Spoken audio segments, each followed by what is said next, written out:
Many of the people who will come have been here before and have known it all their lives, and their parents have known it their lives, you know, because that pond has been important to a lot of people in this city for a long time. I was interested particularly in the pond beautification because I used to skate on Greenwood Pond when I was a kid, although I was a lousy skater.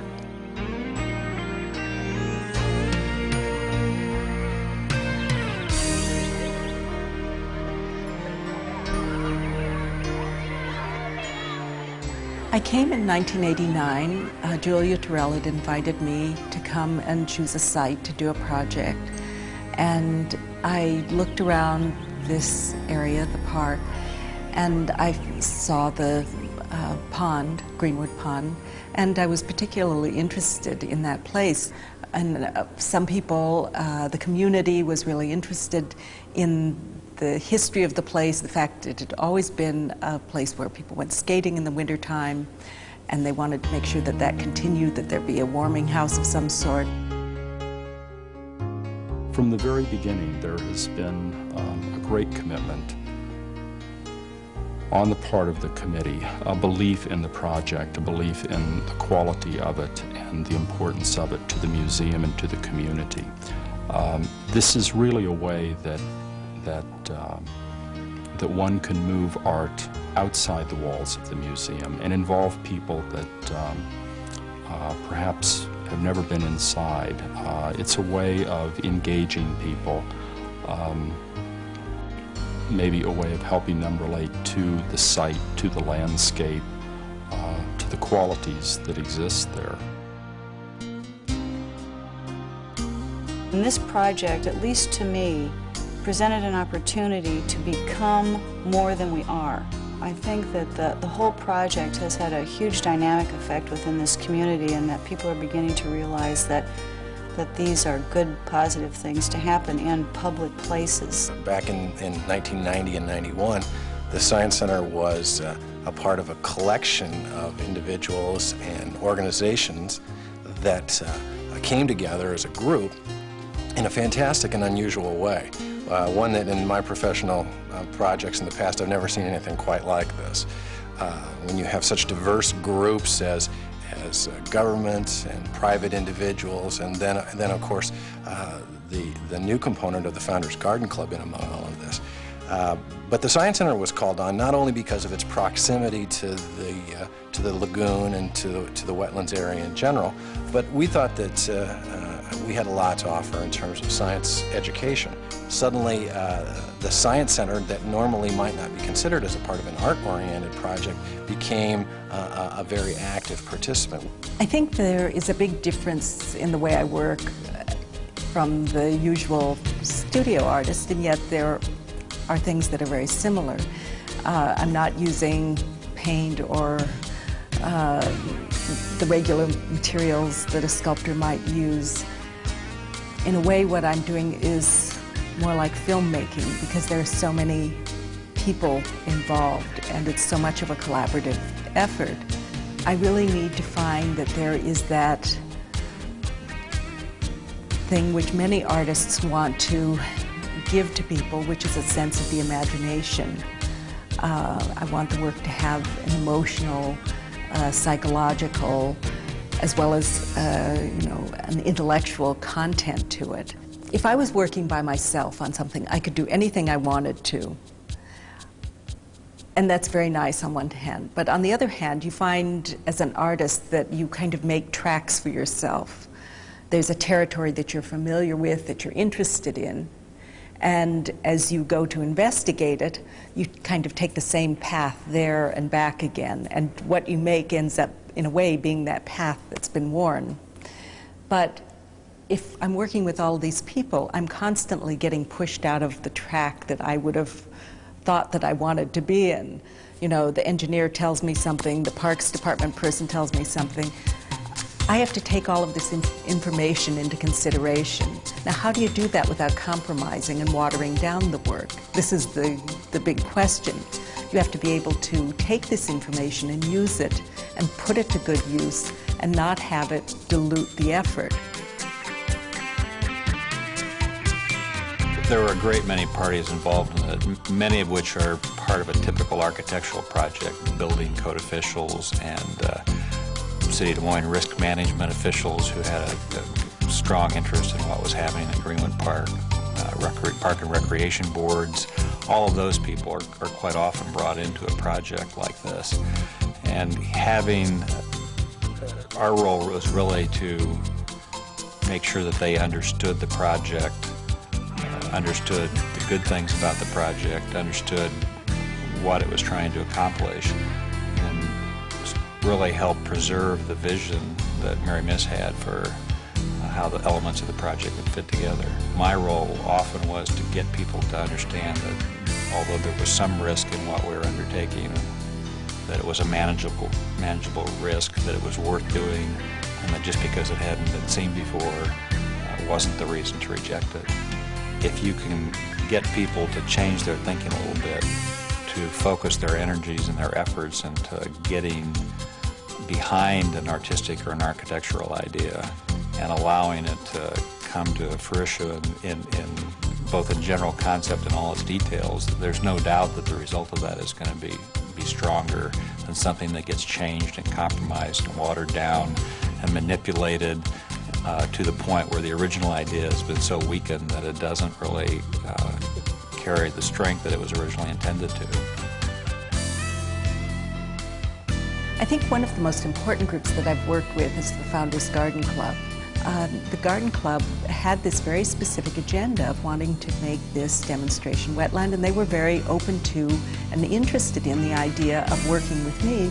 I think once they understood that, first of all, my sense of collaborating with them was something that I would very much, not only enjoy, but would be an important part of the process. Also, I think they understood that it wasn't that I was going to go out and put an object out in the landscape. That wasn't the way I worked. It was really, whatever I would do would be much more integrated into context. The concept of the wetlands part of the project is an outgrowth of a meeting that a number of us attended in Barrington, Illinois.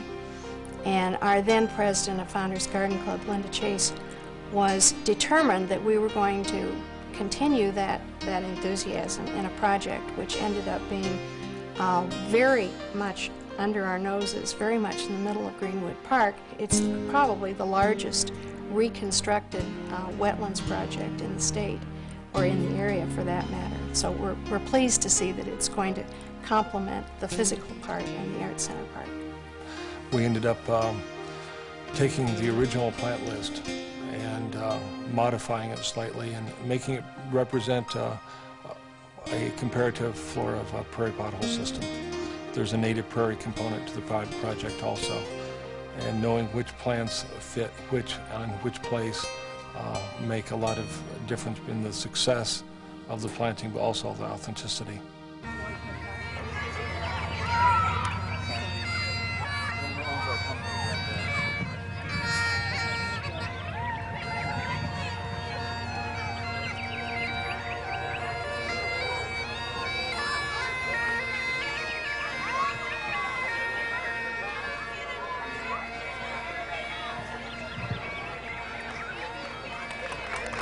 Let's hear it for our students that are helping us celebrate here today.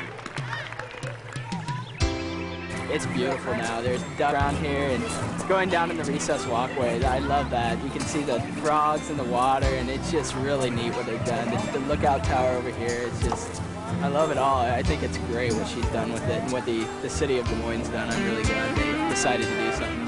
What's the public? It's made up of individuals, and I think what I'm really interested in is the experience of the individual, and trying in a very public place, a city park, to make experiences available to that individual that are about his or her, own interior life. It's about giving people a bit of breathing space, time to stop and kind of, reflect on where they are, what they're doing. I've spent so much time thinking about this place, and I think what I finally ended up doing was kind of choreographing a route through it I think I presumed that they would be starting at the southern end, where there's this walkway that hangs out over the water. And there's a row of trees behind it, flowering trees.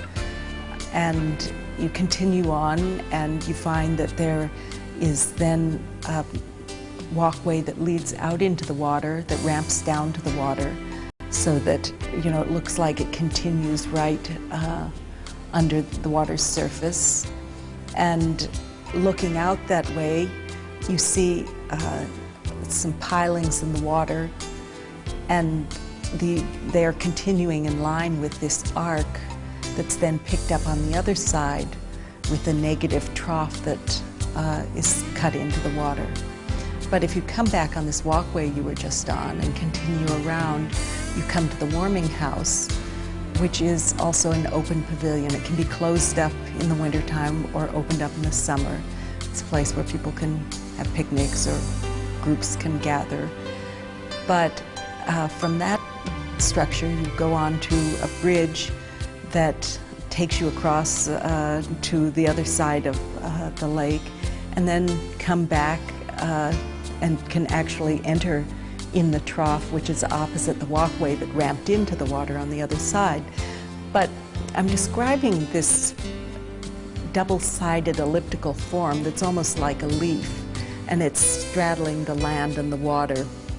You know, if you look at the model, you can see what that looks like. But the walkway ramping in, the pavilion, the bridge, and this trough cut into the water and the pilings all form this kind of elliptical form, or double elliptical form.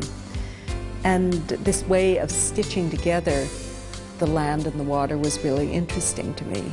But also what was interesting was, as you walk through these various structures, you stop in the pavilion, sit on the bridge. The bridge is also a sitting area. Go into the trough where you can sit down and look at eye level out at the water. Reach out and scoop water if you're one of the kids from the science center. Or come out of the trough and continue on to a little bridge that you can step off, and you walk on a steel walkway so that you're walking over the surface of this wetland grass, you know, beneath you. And you come out into an area where you have cattails growing up on either side of you. So it's like you're walking through this tunnel of cattails in a way, and get to a pavilion where you can look out, sit in semi-enclosed because it's screened in, and you can sit and look out at this area of cattails and, you know, watch the birds or whatever animals are out there. But I'm trying to take you from these very high positions to down, you know, at water level. There's a hillside that you can walk up afterwards, prairie grass that you can walk into. But having heard what all these plants and, you know, there are flowering water lilies that are going to be out in one area, I kept thinking, how can I show people this place in as many ways as possible? So again, it's not the quick image, but it's really kind of allows an in-depth reading, I guess you would say, of the place from many points of view. It's very important from our point of view for conservation of natural areas too, that children are exposed at a very early age to the wonders of natural systems. And I find that oftentimes when children go to explore something, they always go to edges. The edge of the river, the edge of the pond, the edge of the forest, because that's where different systems intermix, and I think the magic is the strongest in those places. And you can't do any better than to get a child at the edge of the marsh, at the edge of the water, and the edge of the land, and see the kind of tremendous diversity and life that takes place there. And hopefully those children will carry with them a little bit of that natural world to help guide them in the future. There's an old saying that we don't see what is there, we see what we are. You need to grow, you need to push art to the edges, you need to push building to the edges, you need to push ideas to the edges, and nothing ever stays status quo. That would be horrible. And you need to react to art. You need to react to architecture. You need to react to the growth in the city. There are those of us who are walkers, there are those who are lookers, there are those that are sitters, there are those that are skaters, and there are those that are swimmers. And the nice thing about this particular project is that it will continue to be that way. There is something for absolutely every interest, and that's what the perfect park should be, is a place that makes it possible for you to go and pursue what it is you want to do. I think that what I want is for people to go to this place, walk through it, and feel that it's a very special place, that there's something really compelling about it.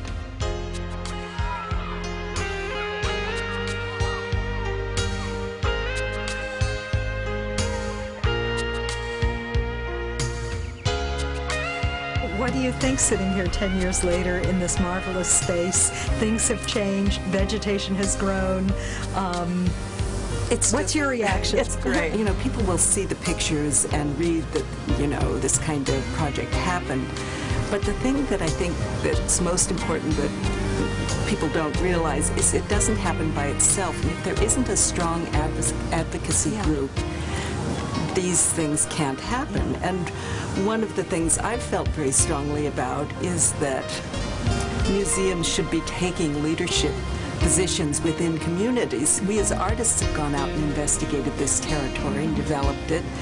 And it was great to see the museum occupying this advocacy role. Because of this strong advocacy role that the museum played, the project really moved as smoothly as any project I've ever worked on.